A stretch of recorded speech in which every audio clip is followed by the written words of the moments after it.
राधे कृष्ण दोस्तों। जो इस भागवतिक अनुराग के मार्ग पे चलता है, व्यर्थ में उनको रोग पीड़ा हो जाती है, बिना किसी कारण, बिना किसी अपराध के। ऐसे में प्रेमी महाभगवतों का हृदय महान आग से जल रहा होता है, क्योंकि बिना किसी बात उनकी अवहेलना हुई है, बिना गलती के उनका अपमान हुआ है, पद पद पे उन्हें निंदा का शिकार होना पड़ा है।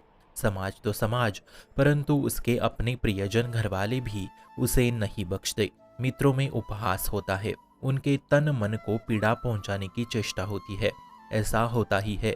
साथ ही शरीर को कष्ट, अनेक रोग घेर लेते हैं।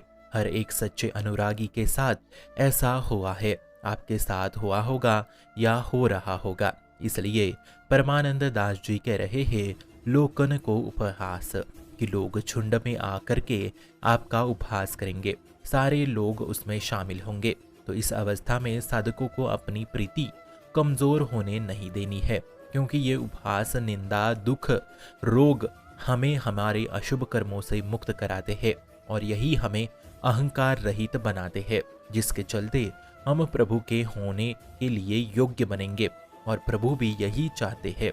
इसलिए उन्होंने हमें उपहार स्वरूप, भेंट स्वरूप ये दुख, दर्द, पीड़ा, निंदा, रोग आदि दी है और इसी भेंट के चलते हमें चरणारविंद तक पहुंचने का मार्ग मिलेगा, ऐसा परमानंद दास जी कह रहे हैं। इसलिए साधकों को मन, कर्म और वाणी को अपने आराध्य देव को समर्पित कर देना है।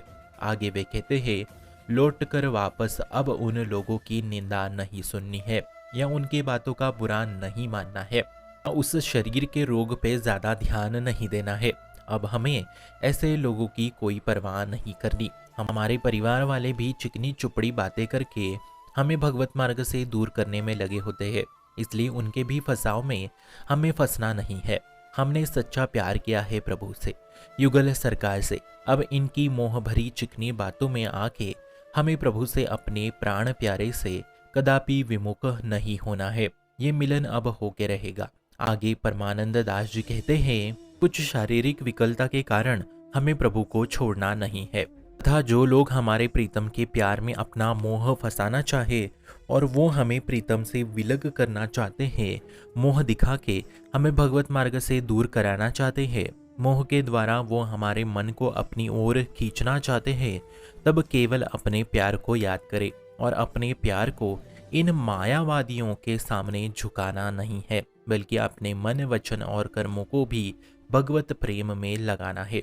ना ही डरना है और ना ही किसी बात का पछतावा करना है, चाहे जितना ये हमें कष्ट दे, बिल्कुल पछतावा नहीं करना है। ये लोग कहेंगे कि तुम जिसे प्यार करते हो वो तुम्हें प्यार नहीं करते, ऐसा कह के वो सीधा आपके हृदय पे घाव करेंगे, ताकि वो नहीं चाहते कि तुम प्रीतम के प्यार में अपनापन स्थापित करो। तो ऐसे में अगर स्वयं प्रभु भी कह दे कि मैं तुमसे प्रेम नहीं करता, तो भी हमें केवल उन्हीं से प्यार करना है। थोड़े बहुत विकार, वासना, क्रोध सताते हैं हमें, इसलिए पूर्ण प्रेम का अनुभव नहीं हो पाता शरणागत होते हुए भी।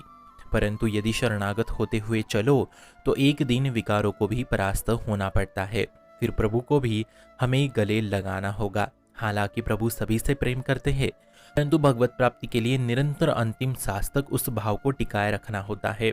बस यही थोड़ा कठिन होता है, निरंतरता ही नहीं बनी रहती। इसलिए आश्रय और शरणागत को दृढ़ रखते हुए अपमान, निंदा की लोगों की परवाह किए बिना हमें इस मार्ग पे चलते जाना है। शरीर की चिंता करते बिना इस मार्ग पे चलना है। ये जो कृष्णजन है ना, वो ही जानते हैं कि जीवन में कितना दुख, दर्द सहना पड़ता है।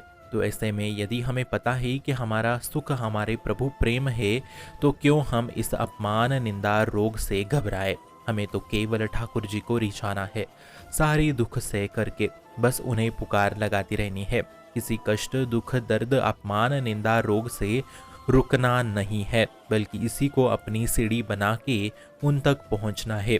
ये दुख प्रभु का भेंट है, ऐसा मान के उसे सह के अपने मन, वचन, कर्म, वाणी से भगवत मार्ग में दृढ़ता पूर्वक चलते रहे। बम भवतु कल्याणमस्तु।